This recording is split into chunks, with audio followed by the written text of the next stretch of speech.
அன்னை தமிழ் காக்க இந்தி திணிப்பை எதிர்த்து களம் கண்ட மொழிப்போர் தியாகிகள் நடராஜன் தாளமுத்து நினைவிடத்தில் மாண்புமிகு தமிழ்நாடு முதலமைச்சர் கழக தலைவர் அவர்கள் காலையில் வீர வணக்கம் செலுத்தி மாலையில் காஞ்சியில் வீர வணக்க பொதுக்கூட்டத்தில் உரையாற்றுகிறார். தலைவரோடு இளம் தலைவர் அவர்களும் கழக மூத்த முன்னோடிகளும் தமிழ்நாடு முழுவதும் நடைபெறும் வீர வணக்கம் நாள் பொதுக்கூட்டத்தில் உரையாற்றுகிறார்கள். கழக மாணவர் அணி தோழர்கள் பெரும் திரளாக கலந்து கொண்டு மொழிப்போர் தியாகிகளுக்கு வீர வணக்கம் செலுத்துவோம். தமிழ் வாழ்க, தமிழ்நாடு வெல்லும், தீ பரவட்டும். நேரலை நேயர்களுக்கு வணக்கம். இன்றைய நேர்காணலில் திராவிட வெற்றி கழகத்தின் முதன்மை செயலாளர் திரு வல்லம் பஷீர் அவர்கள் இணைந்திருக்கிறார். அவரோடு பேசும். வணக்கம் தொடர். வணக்கம். இன்னைக்கு சட்டமன்றத்துல முதலமைச்சர் ஸ்டாலின் அவர்கள் பேசும்போது எமோஷனல் அப்படின்னு சொல்லலாம். அதுல இந்த 5 வருஷத்துல என்னென்னலாம் செஞ்ச அப்படிங்கிற விஷயத்தெல்லாம் அவன் பட்டியலிட்டு இருக்கிறாரு. குறிப்பா பார்க்கும்போது மக்கள் மகிழ்ச்சியா இருக்கிறாங்க, அதனால நான் மகிழ்ச்சியா இருக்கிறேன், நான் என்னுடைய கடமையில ஜெயிச்சேன்னு நினைக்கிறேன்னு சொல்லி பல்வேறு விஷயங்களை பட்டியலிட்டுறாரு. அதுல முதன்மையா பார்க்கும்போது தமிழ்நாடு வளர்ச்சி பாதையில நோக்கி சென்றுட்டு இருக்கு. தொழில்துறையில நம்ம 11% வளர்ச்சி அடைஞ்சிருக்கோம், அது பெரிய விஷயம் அப்படின்னு சொல்லி நிறைய விஷயங்களை பகிர்ந்திருக்காரு. அது எப்படி தொடர் பாக்குறீங்க? நேற்றைக்கு இந்தியாவினுடைய பிரதமர் தமிழ்நாட்டுக்கு தேர்தல் பிரச்சாரத்துக்காக வந்தார். அவர் பிரதமர் என்கிற நிலை தவறி ஒரு சாதாரண வழிப்போக்கன் பேசுகிற மொழியில் நேற்றைக்கு பேசினார். நீங்க புள்ளி விவரங்களின் அடிப்படையில் அரசியல் பேச வேண்டும் என்கிற நிலை தவறி பேசுவதில் கூட தவறில்லை. ஆனா ஏதோ ஒரு குழாயடி சண்டைக்கு வந்ததை போல பேசுறது இருக்குல்ல, அது பிரதமர் என்கிற அந்த உயரிய பொறுப்புக்கு ஒரு இழுக்கு நேர்ந்து விட்டதாகத்தான் நான் கருதுறேன். நீங்க தேர்தல் பிரச்சாரத்தில் இவ்வளவு மலிவான பேச்சுக்களை பேச வேண்டிய அவசியம் இல்லை. திமுக தவறு செய்திருக்குமே ஆனால் திமுக எந்தெந்த துறைகளில் எல்லாம் தவறு செய்திருக்கிறது என்பதை கோடிட்டு காட்ட வேண்டிய கடமையும் பொறுப்பும் இந்த பிரதமருக்கு இருக்கிறது. ஆனால் அவர் ஏதோ இந்த அரசு ஒரு ஊழல் அரசு என்கிற அந்த பார்வையை மட்டும் முன்வைத்து வளர்ச்சிகளுக்கு எதிராக இந்த அரசு இருப்பதை போலவும் ஒன்றிய அரசு வாரி வழங்குகிற நிதியை எல்லாம் பெற்றுக்கொண்டு எந்த திட்டத்தையும் செயல்படுத்தப்படவில்லை என்பது போன்ற துணியிலே நேற்றைக்கு பேசினார். 4.25 ஆண்டு காலத்தை நிறைவு செய்திருக்கிறது இந்த அரசு. இந்த அரசு 4.25 ஆண்டு காலத்தை நிறைவு செய்ததற்கு பின்னரும் இப்போதும் மக்களுக்கான நலத்திட்டங்களை செயல்படுத்துவதற்கான வாய்ப்புகள் இருக்குமே ஆனால் அந்த வாய்ப்புகளை தேடி தேடி தேடி செயல்படுத்துகிற நடைமுறையை பின்பற்றுகிற ஒரு அரசாக இந்த அரசு வெளிப்படுகிறது. அதற்குண்டான அறிவிப்பை தான் இன்றைக்கு கூட சட்டப்பேரவையிலே தமிழ்நாடு முதலமைச்சர் அறிவித்திருக்கிறார் என்றுதான் நான் புரிந்து கொள்கிறேன். தேசிய புள்ளி விவரங்களை யார் வெளியிடுவது? ஒன்றிய அரசு தானே வெளியிடுது. அப்ப உள்நாட்டு உற்பத்தியில் தமிழ்நாட்டினுடைய பங்களிப்பு எவ்வளவுன்னு இன்னைக்கு சட்டப்பேரவையில முதலமைச்சர் பதிவு செய்திருக்கார். இவையெல்லாம் சட்டப்பேரவையினுடைய குறிப்புகளில் இடம்பெற போகிறது. நாளை இதெல்லாம் ஆவணமாக மாறப்போகுது. இன்னைக்கு பொய் சொல்லியிருந்தாருன்னா நீங்க இல்லைன்னு மறுத்து பேச முடியும். நாளைக்கு அவை குறிப்பிலிருந்து நீங்க எடுத்து பாத்தீங்கன்னா இன்றைக்கு முதலமைச்சர் பேசி இருக்கிற உரையில் எவ்வளவு புள்ளி விவரங்கள் அடங்கி இருக்கிறது என்பதை பிரதமர் டிரான்ஸ்லேட் பண்ணி பார்த்துக்கலாம். அவருக்கு தேவையான மொழியில குஜராத்தி மொழியிலையும் பார்த்துக்கலாம், இந்தி மொழியிலையும் பார்த்துக்கலாம். அதற்கான வாய்ப்புகள் இப்ப வந்துருச்சு. அப்போ நீங்க ஒரு குற்றச்சாட்டை வைத்ததற்கு பிறகு ஆதாரபூர்வமாக புள்ளி விவரங்களோடு நீங்கள் வழங்கிய பாராட்டு பத்திரத்தை கொண்டே உங்களுடைய முகத்தில் ஓங்கி அறைந்திருக்கிறார் தமிழ்நாடு முதலமைச்சர் என்றுதான் நான் பார்க்கிறேன். அவர் சொன்னாரே, எனக்கு ரொம்ப கவலையோடு இருந்தது இந்த ஆட்சி அதிகாரம் கைக்கு வந்த போது. ஒரு பக்கம் மகிழ்ச்சியும் இன்னொரு பக்கம் கவலையும் இருந்ததுன்னாரு. உண்மையிலேயே என்னை போன்றவர்களுக்கு கூட அந்த கவலை இருந்தது. காரணம் என்னன்னா, கொரோனா என்கிற யுத்த காலத்தை இந்தியா எதிர்கொண்டதற்கு பிறகு உலகம் முழுமைக்கும் கொரோனா அது வேறு. ஆனால் இந்தியா எதிர்கொண்டதை போல பிற்போக்குத்தனமாக எந்த நாடும் எதிர்கொள்ளவில்லை என்பதுதான் யதார்த்தமான உண்மை. மற்ற நாடுகள்ல தடுப்பூசி போட சொன்னா இங்க பிளேட்டையும் கரண்டியும் வச்சுக்கிட்டு தட்ட சொன்னார் இந்த பிரதமர். அதையெல்லாம் யாரும் மறந்துட முடியாது. அப்ப நீ கோ கொரோனா கோன்னு சொன்னா இந்த கொரோனா போய்விடும் என்கிற செய்தியை பேசிய பிரதமர் இந்த பிரதமர். இப்படிப்பட்ட நேரத்தில் ஐசியூல தமிழ்நாடே அனுமதிக்கப்பட்டிருந்துச்சு சார். அவசர சிகிச்சை பிரிவில் தமிழ்நாடு அனுமதிக்கப்பட்டிருந்த நேரத்தில் முதலமைச்சர் என்கிற அரியணைக்கு வந்தவர் தமிழ்நாட்டினுடைய முதலமைச்சர் அண்ணன் தளபதி ஸ்டாலின் அவர்கள். அவர் தமிழ்நாட்டையும் மீட்டெடுத்தார், தமிழ்நாட்டு மக்களையும் மீட்டெடுத்தார். அதிகபட்ச காலமாக 6 மாதத்துக்குள்ளாக நிதி நிலைமையை சீர் செய்து பற்றாக்குறை இல்லாத அளவுக்கு திட்டங்களை செயல்படுத்துவதற்கான செயல்பாட்டு வடிவத்தை கொண்டு வந்து அதன் அடிப்படையில் ஒவ்வொன்றாக செயல்படுத்தி கொண்டே வந்தார் என்று சொன்னால் அவருக்கு இருந்த அந்த வியூகம், அவருக்கு இருந்த அந்த பார்வை, பொருளாதாரத்தினுடைய பங்களிப்புக்கு தமிழ்நாடு என்ன செய்ய வேண்டும் என்கிற அவருக்கு இருந்த முன்னரே அவரால் தயாரிக்கப்பட்டிருந்த அந்த மாதிரிகளை எல்லாம் பயன்படுத்தி கொண்டு தமிழ்நாட்டை இன்றைக்கு வளர்ச்சி பாதைக்கு அழைத்து சென்றிருக்கிறார். ஒன்றிய அரசினுடைய எந்த விதமான துணையும் இல்லாமல் இவ்வளவையும் செயல்படுத்தி இருக்கிறேன்னு இன்னைக்கு சொல்றாரு. இதை மறுக்கட்டும் பிரதமர். நீங்க மறுத்து பேசுங்க. இல்லங்க நாங்க இவ்வளவு நிதி கொடுத்திருக்கிறோம்னு சொல்லுங்க. நேற்றைக்கு எடப்பாடி பழனிசாமி பேசும்போது கூட அந்த நடந்தாய் வாழி காவேரி திட்டத்துக்கு நிதி தந்தார்கள். அதே போல மெட்ரோவினுடைய 3rd ஃபேஸ்க்கு நிதி தந்தார்கள். அதை ஒன்றிய அமைச்சரே துவங்கி வைத்தார் என்றெல்லாம் சொல்கிறார்.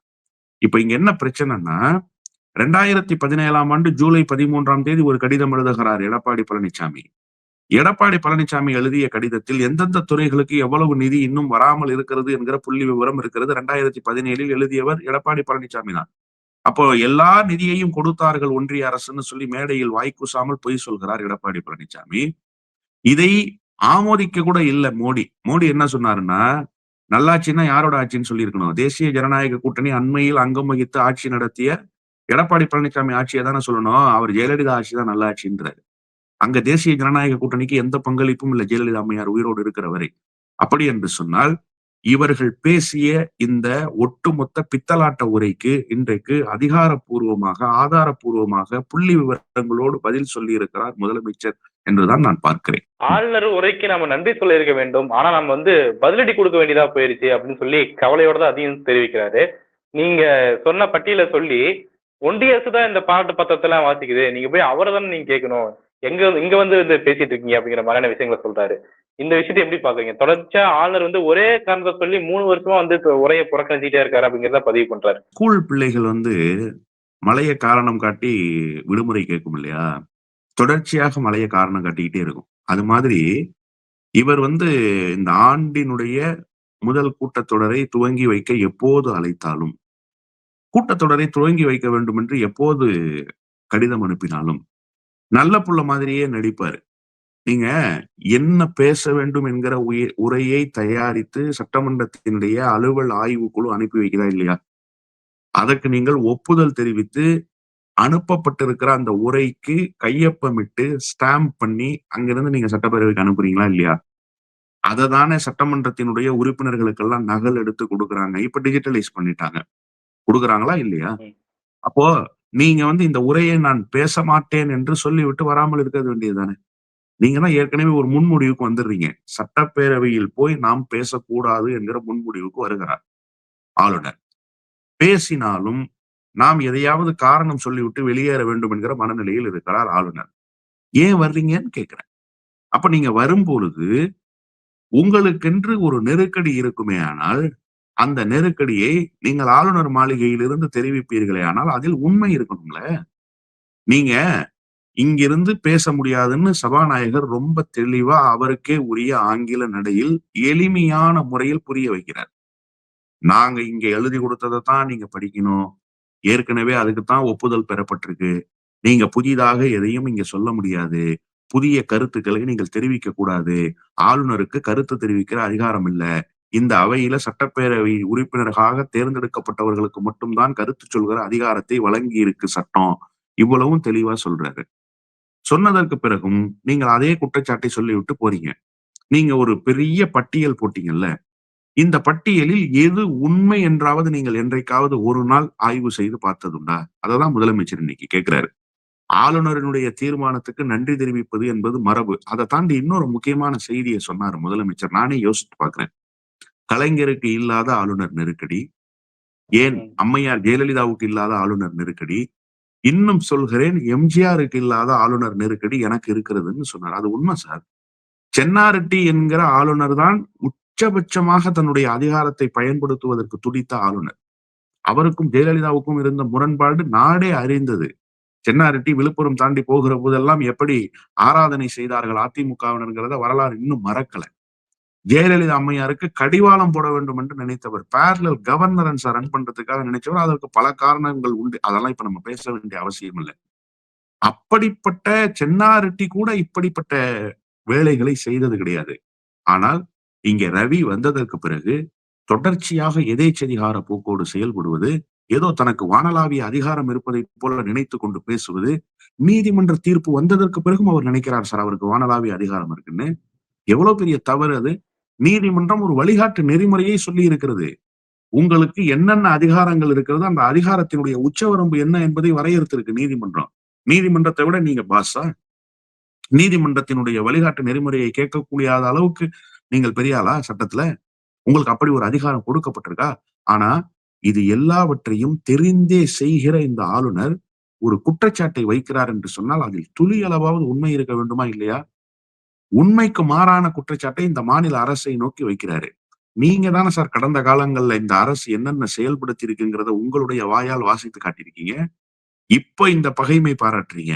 உங்களுடைய உரைக்கு அனுப்பும்போது, இதெல்லாம் செய்யல. நீங்க ஏன் இதெல்லாம் பட்டியல்ல போட்டிருக்கீங்க? இதெல்லாம் நீங்க செய்திருக்கீங்களான்னு கேட்டிருக்கீங்களா என்னைக்காவது? திருப்பி அனுப்பியிருக்கீங்களா என்னைக்காவது நீங்க? அப்போ நீங்க இந்த நாட்டு மக்களை ஏமாற்றுகிற வேலையை செய்கிற போது, சட்டப்பேரவையில் நின்று துணிச்சலோடு, தெம்போடு, திராணியோடு கேட்கிற முதலமைச்சரை தமிழ்நாடு பெற்றிருக்கு. அததான் இன்னைக்கு முதலமைச்சர் கேட்டாரு. "நீ ஏன் என்ன பார்த்து கேட்கிற? ஒன்றிய அரச போய் பார்த்து கேளு. ஏன்னா ஒன்றிய அரசு தான் பாராட்டு பத்திரம் வாசிச்சுச்சுன்னு" சொன்னாரு அவரு. ரொம்ப அழகா சொன்னார். ஒன்றிய அரசு தான்யா பாராட்டு பத்திரம் வாசிச்சுச்சு. உள்நாட்டு உற்பத்திக்கு பிரதான பங்களிப்பை செலுத்தி இருக்கிற மாநிலம் தமிழ்நாடு. ஒன்றிய அரசு பாராட்டு பத்திரம் வாசிக்குது. ஒன்றிய அரசு ஒரு தரவரிசை பட்டியல் போடுது. மாநிலங்களின் கீழ் இயங்குகிற பல்கலைக்கழகங்களினுடைய தரவரிசை பட்டியல்ல 8 பல்கலைக்கழகம் தமிழ்நாட்டை சேர்ந்த பல்கலைக்கழகம். டாப் 1 லிஸ்ட்ல இருக்கோம் நம்ம. அதே போன்று கல்லூரிகள். கல்லூரிகள்ல எந்தெந்த கல்லூரிகளுக்கு எந்தெந்த தரவரிசை பட்டியல் தர முடியும், எந்தெந்த கல்வி நிலையங்கள்ல சிறப்பான கல்வி அளிக்கப்படுகிறது மாணவர்களுக்குன்னு பட்டியல் போட்டா 37 விழுக்காடு இடத்தை பெற்று தமிழ்நாடு முதலிடத்துல இருக்கு சார். இதற்கு பாராட்டு தெரிவித்தது யார்? நேற்றைக்கு கூட மோடி சொல்கிறாரு. நான் மருத்துவ கல்லூரிகளுக்கு குடுத்தேன். இங்க தான் இத்தனை மருத்துவ கல்லூரிகள் ஏன் இங்க இத்தனை மருத்துவக் கல்லூரி? உங்க ஊர் ராஜஸ்தான்ல ஏன் பண்ணிக்கல? உங்க ஊர் குஜராத்ல ஏன் பண்ணிக்கல? இங்க மட்டும் தான் நீ ரூ. 10 குடுத்தா இந்த மாநிலம் ரூ. 90 செலவு பண்ணி கல்வி கட்டமைப்பை உருவாக்கி, அந்த கல்வி கட்டமைப்பை பத்திரமாக பாதுகாக்கும் என்கிற உத்தரவாதம் இந்த மாநிலத்துல தான் இருக்கு. நீ இந்த மாநிலத்துக்கு தான் குடுத்தாகணும். இந்த மாநிலத்தை விட்டால் வேறு வழி இல்ல. அது உனக்கு உள்நோக்கம் இருந்தது. அதனால நீ குடுத்த. ஏன்னா தயவு தாட்சண்யம் பார்த்து எங்களுக்கு பிச்சையா போட்ட? இல்லையே. யாசகமா கேட்டோம் நாங்க. எங்களுக்கான கல்வி கட்டமைப்பு நிறைவு பெற்றிருக்கிறதுன்னு நாங்க சொல்றோம். இப்ப அரசு பள்ளிகள்ல மாணவர்களினுடைய சேர்க்கை கூடுதலாக ஆக வேண்டிய நேரத்தில் மாணவர்களுடைய சேர்க்கை குறைவாகுது. அதுக்கு காரணம் என்ன அப்படின்னு கேட்டா, தன்னிறைவு பெற்றிருக்கிறது கல்வின்னு அர்த்தம். எடப்பாடி பழனிசாமி கூட சமீபத்துல சொன்னார்ல, அரசு பள்ளிகளை மூடுறாங்க, மாணவர்கள் வரமாட்டேங்கிறாங்க. காரணம் என்ன? பள்ளிகள் அதிகரிச்சிருச்சு. ஒரு ஊருக்கு 2 பள்ளி இருக்கிற வேண்டிய இடத்துல ஒரு ஊருக்கு 4 பள்ளிகளை கொண்டு வந்துட்டோம். ஒரு மாணவன் கூட கல்வி பயில முடியாமல் போய்விடக் கூடாது. ஒரு இடைநிற்றலை கூட அனுமதித்து விடக் கூடாது என்பதற்காக இத்தகைய மேம்பாடுகளை எல்லாம் செய்து முடித்திருக்கிற ஒரு அரசாக இந்த அரசு வெளிப்படுகிறது. இன்னைக்கு நல்லா சொன்னார் முதலமைச்சர். ரொம்ப அழகா சொன்னார். தரவரிசை பட்டியலில் நாங்கள் எந்த இடத்தில் இருக்கிறோம்? உள்நாட்டு உற்பத்தியில் நாங்கள் எந்த இடத்தில் இருக்கிறோம்? இதை விட அந்நிய முதலீடுகளை ஈர்த்து வந்த மாநிலத்தில் நாங்கள் எந்த இடத்தில் இருக்கிறோம்னு ஒன்றிய அரசு பட்டியல் போட்டிருக்கு. ஒன்றிய அரசு கிட்ட போய் கேட்டுட்டு இந்த குற்றச்சாட்டெல்லாம் சொல்லுன்னு சொன்னார். ரவிக்கு உண்மையிலேயே வெட்கம், மானம், சூடு, சொரணை இவற்றில் ஏதாவது ஒன்று இருக்குமேயானால் முதலமைச்சருக்கு திராணியோடு அவர் பதில் சொல்லணும். முதலமைச்சர் இன்னைக்கு சொல்லிட்டார்ல சட்டப்பேரவையில, கேட்கிறார்ல, நீ சொன்னதுல எது உண்மை சொல்லு. ஏன் நீ ஒன்றிய அரசை கேட்டுக்கிட்டு இங்க பேசாம நீனா உன் இஷ்டத்துக்கு பேசுற? ஒன்றிய அரசு தானே இந்த பாராட்டு பத்திரத்தெல்லாம் வாசிச்சதுன்னு சொன்னார்ல. ஒன்றிய அரசு என்ன சொல்லி இருக்கிறது? உண்மையிலேயே சொல்லி இருக்கிறதா இல்லையா என்பதை கேட்டுவிட்டு, பார்த்துவிட்டு, படித்துவிட்டு இதற்கு ரவி உண்மையிலேயே நெஞ்சுரத்தோடு பதில் சொல்ல வேண்டும். நேற்று மோடி அவர்கள் பேசும்போது தமிழ்நாட்டுடைய வளர்ச்சியானது இந்தியாவுடைய வளர்ச்சிக்கும் முக்கியமானது அப்படின்னு சொல்லி சொல்றாரு. அப்படி தமிழ்நாடு இன்னும் வளர்ச்சி அடையணும்னா டபுள் இன்ஜின் சர்க்கார் இங்க அமைய வேண்டும் அப்படின்னு சொல்லி குறிப்பிடுறாரு. அதை முதலமைச்சர் விமர்சிக்கும் போது டப்பா இன்ஜின் அப்படின்னு சொல்லி விமர்சிக்கிறாரு. இந்த டபுள் இன்ஜின் இருக்கக்கூடிய மாநிலங்கள் இல்லாத வளர்ச்சியை விட டபுள் இன்ஜின் இல்லாத மாநிலங்கள தான் வளர்ச்சி அதிகமா இருக்கு அப்படின்னு சொல்லி தமிழ்நாட்டையும் கேரளாவையும் குறிப்பிட்டு பேசுறாரு. இது அடிக்கோடிட்டு காட்டுறது இருக்குதுல்ல, அது ரொம்ப முக்கியமா பார்க்கப்படுது. அதை நீங்க எப்படி புரிஞ்சுக்கிறீங்க சார்? இரட்டை இன்ஜின் என்பதே ஒரு தவறான முன்மாதிரியாக மாறி போயிடுச்சு. பீகார்ல இரட்டை இன்ஜின் ஆட்சி தான். நிதிஷ்குமாரும் மோடியும் சேர்ந்து என்ன நடந்துருச்சு? மராட்டிய மாநிலத்தில் இதற்கு முன்பும் இரட்டை இன்ஜின் ஆட்சி தான், இப்போதும் இரட்டை இன்ஜின் ஆட்சி தான். என்ன நடந்துச்சு? வளர்ச்சி பாதைக்கு போயிட்டாங்களா? மும்பை மாநகரம் தொழில்துறையில் செலுத்திய பங்களிப்பை இப்போது 4 ஆண்டு காலமாக செலுத்த தவறி இருக்கிறதுன்னு புள்ளி விவரங்கள் சொல்லுது. அதற்கு ஈடாக இங்க இருக்கக்கூடிய கோயம்புத்தூர் தன்னுடைய பங்களிப்பை தொழில் நகரமாக செலுத்தி கொண்டிருக்கிறது. இதெல்லாம் யார் சொல்றா? ஒன்றிய அரசினுடைய தகவல் பதிவேடு சொல்லுது. நாம சொல்லல. நமக்கு வேண்டிய அரசியல் கட்சிகளோ, நமக்கு வேண்டிய புள்ளி விவரங்களை கணக்கெடுக்கக்கூடிய ஏஜென்சிகளோ சொல்லல. ஒன்றிய அரசினுடைய புள்ளி விவர பதிவேடு சொல்லுது. அப்ப இரட்டை இன்ஜின் என்று நீங்கள் முன்மொழிகிற, நீங்கள் அடையாளப்படுத்துகிற மாநிலங்கள் என்ன லட்சணத்துல இருக்குன்னு நான் கேட்கிறேன். இதே மோடி 2023, 2024 பட்ஜெட்டில் ஏறக்குறைய 798 கோடி ரூபாயை புதிய மருத்துவக் கல்லூரி துவங்குவதற்கு குஜராத் மாநிலத்துக்கு ஒதுக்குனார். எவ்வளவு ஒதுக்குனாரு? 798 கோடி ரூபாய். என்ன லட்சணத்துல இருக்கு அங்க? 798 கோடியை ஒதுக்குனது எப்போ? 2 ஆண்டுகளுக்கு முன்பு பட்ஜெட்ல. இந்த 2 ஆண்டுகளாக அந்த நிதி போய் சேர்ந்ததற்கு பிறகு அந்த மாநிலத்தில் எந்த மருத்துவக் கல்லூரி கட்டமைப்பை துவக்கி இருக்கிறார்கள்? ஏன் துவங்கல? அங்க இரட்டை இன்ஜின் ஆட்சி தானே. சரி, இங்க மெட்ரோவுக்கு பணம் கொடுத்தாங்க அப்படின்னு சொல்றாங்கல்ல. இங்க மெட்ரோவுக்கு பணம் கொடுக்கும்போது பேரலலா ராஜஸ்தான் மாநிலத்திலும் மெட்ரோவை இம்ப்ளிமெண்ட் பண்றதுக்கு பணம் கொடுத்தாங்க. ராஜஸ்தான் மாநிலத்தில் எந்த பகுதியில் மெட்ரோ பணிகளை துவங்கி இருக்கிறார்கள் சொல்லுங்கள். அங்கே எந்த ஆட்சி நடக்குது? அங்க எந்த ஆட்சி சார் நடக்குது? அப்போ நீங்க இரட்டை இன்ஜின் அடையாளப்படுத்துகிற எல்லா இடங்களிலும் ஃபெயிலியர் மாடலா இருக்கு. ஆனால் நீங்கள் எதிர் துருவத்தில் வைத்திருக்கக்கூடிய அரசியல் நடைபெறுகிற எல்லா மாநிலங்களிலும் வளர்ச்சி திட்டங்கள் நடந்து கொண்டே இருக்கின்றன. இந்த ஆண்டு கொல்கத்தா தொழில்துறைக்கு மிகப்பெரிய பங்களிப்பை செலுத்தி இருக்கிறதுன்னு டைம்ஸ் ஆஃப் இந்தியாவினுடைய ஆர்டிகல் அக்டோபர் மாதம் 17ஆம் தேதி வந்த ஆர்டிகல்ல குறிப்பிட்டிருக்கிறாங்க. கொல்கத்தா எந்த மாநிலத்துக்கு தலைநகரம்? வெஸ்ட் பெங்காலுக்கு தலைநகரம். வெஸ்ட் பெங்காலில் ஆட்சி செய்வது யார்? திரிணாமுல் காங்கிரஸ். அங்க இரட்டை இன்ஜின் ஆட்சியா? அக்டோபர் மாதம் வந்திருக்கிற ஆர்டிகல் என்ன சொல்லுது? மிகப்பெரிய பங்களிப்பை கொல்கத்தா தொழில்துறைக்கு செலுத்தி கொண்டிருக்கிறதுன்னு சொல்லுது. அப்ப அந்த மாநிலம் வளர்ச்சியை நோக்கி போகுது. அதுக்கு காரணம் இரட்டை இன்ஜினா? இங்க கேரளாவில் இருக்கக்கூடிய கல்வி கட்டமைப்பு எத்தகைய கல்வி கட்டமைப்பாக இருக்கு? நம்ம கட்டமைப்புக்கு அடுத்த கட்டமைப்பு அவர்களுடையதுதான். அங்க இரட்டை இன்ஜின் ஆட்சியா? தமிழ்நாடு கேட்கவே வேண்டாம். இங்க என்ன நடந்துகிட்டு இருக்கு? இங்க எவ்வளவு முதலீடுகளை ஈர்த்து கொண்டு வந்திருக்கோம்? புள்ளி விவரங்களின் அடிப்படையில் பேசி இருக்கிறோமே இன்னைக்கு சட்டப்பேரவையில முதலமைச்சர். எதற்காவது பதில் இருக்கிறதா? அப்போ இரட்டை இன்ஜின் என்பது ஒரு ஃபெயிலியர் மாடல் தான். இந்த ஃபெயிலியர் மாடலை வச்சுக்கிட்டு இங்க ஏதோ ஒரு சக்சஸ்ஃபுல் மாடல் போல காட்டுவதற்கு முயற்சிக்க எங்களுக்கு ஒரு இன்ஜின் போதுமானது. நாங்க அந்த இன்ஜின்லயே டிராவல் பண்ணி எங்களுக்கு 2 இன்ஜின் வேண்டாம். ஏன்னா எந்த பக்கம் போகும்னு தெரியாம ட்ரெயின்ல நாங்க ஏற தயாரா இல்ல. ஒரு இன்ஜின் இப்படி போகுது, ஒரு இன்ஜின் அப்படி போகுது. எங்களுக்கு நேராக போற ஒரு இன்ஜின் திராவிட மாடல் இன்ஜின் போதும் என்று மக்கள் முடிவு செய்திருக்கிறார்கள். தேர்தலில் இது எதிரொலிக்கும். இரட்டை இன்ஜின் இங்கே எடுபடாது. எடப்பாடி பழனிசாமி அவர்களும் அதே தான் வலியுறுத்தி பேசுறாரு. ஏன்னா அவர் தொடர்ச்சியா பேசுற விஷயம் என்னன்னா, நாங்க ஒன்றிய அரசு கூட இணக்கமா இருந்தோம். அதனால நாங்க பல்வேறு திட்டங்களை எங்க ஆட்சி காலத்துல வாங்கிட்டு வந்தோம். உங்க காலத்துல நீங்க முரண்டு பிடிக்கிறீங்க. அதனால சில விஷயங்கள் கிடைக்க மாட்டேங்குது. நீங்க சொன்ன வாக்குறுதி காப்பாற்ற மாட்டீங்க. அப்போ நம்ம இரட்டை இன்ஜினுக்கு போனா நமக்கு தானே லாபம் அப்படிங்கிற விஷயத்த சொல்றாரு. அது மக்கள் எப்படி எடுத்துவாங்க பாக்குறீங்க? மக்கள் மத்தியில அது எடுபடுமா? நம்ம தமிழரா ஒருத்தர் சொல்றாரு. அது மக்கள் மத்தியில எடுபடுமா? சரி, நான் எடப்பாடி பழனிசாமிக்கு அவருடைய மொழியிலேயே கேட்கிறேன். நீங்க ரொம்ப இணக்கமாக, பணிவோடு, வளைந்து, நெளிந்து, குனிந்து ஒன்றிய அரசுக்கு எல்லாமுமாக இருந்த காரணத்தால் உங்களால் திட்டங்களை பெற்று வர முடிந்தது. அதுதானே சொல்றாரு எடப்பாடி பழனிசாமி. நாம சண்டமாருதம் செய்யறோம். நீங்க சண்டை போடுறதுனால உங்களுக்கு அந்த திட்டங்களை ஒன்றிய அரசு கொடுக்கல. முதல்ல ஒன்றிய அரசு திட்டங்களை நடவடிக்கையின் அடிப்படையில் கொடுக்குமா, மாநிலத்தினுடைய வளர்ச்சியின் அடிப்படையில் கொடுக்குமா? நீ குனிஞ்சா 1 கோடி ரூபாய் கொடுப்பேன், கால்ல விழுந்தா 5 கோடி ரூபாய் கொடுப்பேன், பிச்சையா போடுறேன். இந்த மாநிலம் பிச்சையா கேட்கிறது? நிகரற்ற பங்களிப்பை இந்த நாட்டினுடைய வளர்ச்சிக்கு செலுத்திவிட்டு அதிலிருந்து ஒரு பங்கை கேட்கிற மாநிலமாக தமிழ்நாடு இருக்கு. நீ என்ன பண்றன்னா, அஸ்ஸாம் மாநிலத்துக்கு ஒதுக்குகிற நிதியில் 18 விழுக்காடு தான் இங்க ஒதுக்குற உட்கட்டமைப்பை மேம்படுத்துவதற்கு. குஜராத் மாநிலத்துக்கு ஒதுக்குகிற நிதியில் மாநிலத்துக்கான வளர்ச்சி திட்டங்களை மேம்படுத்துவதற்கு 18.9 விழுக்காடு தான் நீங்க ஒதுக்குற. அப்போ எந்த அளவுக்கு மோசமாக நடந்து கொள்கிறது இந்த அரசு என்பதற்கு இந்த 3.5, 4 ஆண்டு காலத்தில் இந்த அரசு ஒதுக்கி இருக்கக்கூடிய நிதி தமிழ்நாட்டுக்கு எவ்வளவு என்கிற பட்டியலை போடுங்க. அப்ப நாம என்ன கேட்கிறோம்னா, ஏன் இந்த மாற்றாந்தாய் மனப்பான்மைன்னு கேட்கிறோம். நீ என்ன சொல்ற? வளைஞ்சு நெளிஞ்சு நீங்க போங்க அன்ற. எடப்பாடி பழனிசாமி அல்ல தமிழ்நாட்டினுடைய முதலமைச்சர்.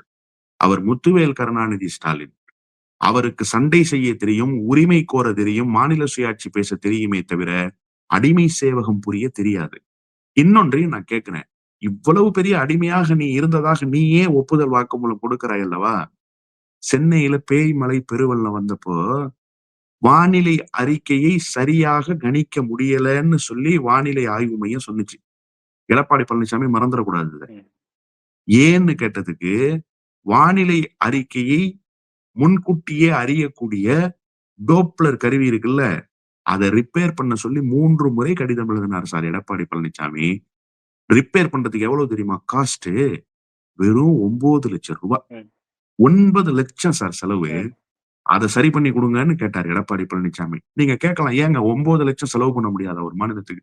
தாராளமாக செலவு செய்யலாம். ஆனால் மாநில அரசினுடைய கட்டுப்பாட்டுக்குள் அது வராது. ஒன்றிய அரசு தான் செய்து கொடுக்க வேண்டும். 3 முறை கேட்டார் சார். 9,00,000 ரூபாய் குடுத்து அந்த டோப்ளர் கருவிய சரி பண்ணி குடுங்கன்னு. இவர் சொல்றார்ல, நான் மாநிலத்துக்கு எவ்வளவு திட்டங்களை பெற்று வந்தேன் தெரியுமா? இந்த லட்சணத்தில் தான் இருந்தது இவருடைய அரசு. 9,00,000 ரூபாய்க்கு டோப்ளர் கருவிய கூட அந்த ரிப்பேர் பண்ணி குடுக்காத அந்த கருவியால சரியா முன்கணிக்க முடியாததால தான் ஒக்கி புயல் வரும்போது முன்னாடியே அறிவிப்பு பண்ண முடியாம பல்வேறு மீனவர்கள் இன்னுமே இருக்கிற எத்தனை பேர் இறந்தாங்கன்னு தெரியாம இறந்து போனாங்க. அதாவது பேய்மழை பெருவெள்ளம் வந்த போதெல்லாம் பாதிப்புகள் பெரிய அளவில் நடந்ததுக்கு காரணம் இந்த டோப்ளர் கருவி ரிப்பேர் பண்ணாம போனதுதான். நீங்க அடிமையாக இருந்து பெற்று வந்தேன் என்று சொல்கிறீர்கள் அல்லவா? ஒரு டோப்ளர் கருவியை கூட உங்களால் சரி செய்ய முடியவில்லை ஒன்றிய அரசிடமிருந்து பேசி. இந்த லட்சணத்துல நான் அன்பா பேசி, அணுகுமுறையோடு இருந்து, அனுசரணையாக இருந்து பெற்று வந்தேன் என்று பேசுகிற எடப்பாடி பழனிசாமிக்கு வாய் கூசவில்லையா என்று நான் கேட்கிறேன். கொஞ்சம் கூட ஈனம், மானம், சூடு, சொரணை எதுவுமே இல்லையா? காலில் விழுந்ததற்கு பிறகு கூட உனக்கு தேவையான அடிப்படை வசதிகளை செய்து கொடுக்க மறுத்த அரசு அல்லவா இந்த அரசு. அந்த அரசோடு இணக்கமாக போக வேண்டும் என்று சொன்னா, இணக்கமாக போக வேண்டிய எந்த கட்டாயமும் மாநில அரசுக்கு இல்ல. நல்லா தெரிஞ்சுக்கங்க. நாம் கேட்பது உரிமைதானே தவிர பிச்சை அல்ல. யாசகம் கேட்பவர்கள் அல்ல. மாநில சுயாட்சி பேசுகிறவர்கள் அதிகாரத்தில் இருக்கிறார்கள். எனவே இதை எப்படி கொண்டு வர வேண்டும் என்கிற யுக்தி தமிழ்நாட்டுக்கு தெரியும். அதனால்தான் முதலமைச்சர் ரொம்ப அழகா ஒரு கேப்ஷன் பிக்ஸ் பண்ணாரு. தமிழ்நாடு போராடும், தமிழ்நாடு வெல்லும் என்று சொன்னார். இன்றைக்கும் தமிழ்நாடு போராடி கொண்டிருக்கிறது. தமிழ்நாடு நிச்சயம் வெல்லும். நேற்று என்டிஏ கூட்டணி மேடையில இருந்த எல்லா தலைவர்களும் முன்வச்சது என்னன்னா, ஒன்று ஊழல் அரசு, இன்னொன்னு பார்க்கும்போது குடும்பத்திற்காகவே எல்லாருமே சொத்து சேர்க்கறாங்க, குடும்பத்தின் ஆட்சியில இது சிக்கிட்டு இருக்கு அப்படிங்கிற விஷயத்த சொல்றாங்க. குறிப்பா எடப்பாடி பழனிசாமி அவர்கள் பேசும்போது, உதயநிதி வந்தாரு, அவரை எம்எல்ஏ ஆக்குனாங்க, அடுத்து மினிஸ்டர் ஆக்குனாங்க, இப்ப துணை முதல்வராக இருக்கிறாங்க. அவருடைய நலனுக்காகவே ஸ்டாலின் போராடிட்டு இருக்காரு, செஞ்சிட்டு இருக்காரு அப்படிங்கிற விஷயத்த சொல்றாரு. இப்போ இந்த சம்பவம் எல்லாம் நடைபெற்று அடுத்து நடக்கக்கூடிய தேர்தல் இப்போ வந்துட்டு இருக்கு. அப்போ இவங்களுடைய பேச்சானது தேர்தலை எப்படி எதிரொலிக்க போகுதுன்னு பாக்குறீங்க? இல்ல, அந்த மேடைய நான் மொத்தமா பாக்குறேன். நீங்க சொன்னீங்கல்ல, வாரிசு, குடும்பத்துக்காக இப்படி எல்லாம் அந்த மேடையில இருக்கிறவங்க பேசினாங்கன்னு. டிடிவி தினகரன் யார் சார்? இல்ல, நான் தெரிஞ்சுக்கிறதுக்காக கேட்கிறேன். டிடிவி தினகரன் யாரு? அவர் ஒரு குடும்பம் இல்லையா? சசிகலா என்கிற பெண்மணியினுடைய அக்கா மகன் என்கிற ஒரே காரணத்துக்காக அரசியலில் இருப்பவர். அந்த பக்கம் மரியாதைக்குரிய மருத்துவர் அன்புமணி அவர்கள். அது யாரு? சௌமியா அன்புமணி இன்றைக்கு உலா வந்து கொண்டிருக்கிறாரே, அவங்க யாரு? அங்க அந்த பக்கம் தைலாபுரம் தோட்டத்துல ஒரு பெரியவர் உட்கார்ந்திருக்கிறாரே, அவர் யாரு? இது குடும்பம் இல்லையா? சரி, இப்படி இந்த பக்கம் வந்துருவோம். மரியாதைக்குரிய அண்ணன் ஜான் பாண்டியன். ஜான் பாண்டியன் அண்ணன் கட்சியினுடைய பொதுச் செயலாளர் எங்க அண்ணி பிரிசில்லா பாண்டியன் தான். இது குடும்பம் இல்லையா? பாரிவேந்தர் கட்சியினுடைய பொதுச் செயலாளர் யாரு? ரவி பச்சமுத்து. ஓகே, இது ஒரு பக்கம் வந்துச்சா? அண்ணன் நயினார் நாகேந்திரன் இருக்காருல்ல, இன்னொருத்தர் இருக்காரு. அவர் புள்ள நயினார் பாலாஜி. அவர் என்ன பொறுப்புல இருக்காரு கட்சியில? அப்படியே பின்னாடி பார்த்தா அண்ணன் ஜெயக்குமார். ஜெயக்குமாருடைய மகன் ஜெயவர்தனன் என்னவா இருந்தாரு, இப்ப என்ன செஞ்சுக்கிட்டு இருக்காரு அதிமுகவுக்குள்ள. இப்படி மொத்தமா பாத்தீங்கன்னா அந்த மேடையே வாரிசுகளுடைய அரசியலை செய்து கொண்டிருக்கிற, குடும்ப அரசியலை செய்து கொண்டிருக்கிற மேடையாகத்தான் அந்த மேடை வெளிப்படுது. நான் இதை தாண்டி ஒரு கேள்வி கேட்கிறேன். சட்டப்பேரவை இதே மாதிரி இப்ப நடந்துகிட்டு இருக்குல்ல, இது மாதிரி நடந்துகிட்டு இருந்துச்சு சார் ஒரு 6 மாசத்துக்கு முன்னாடி.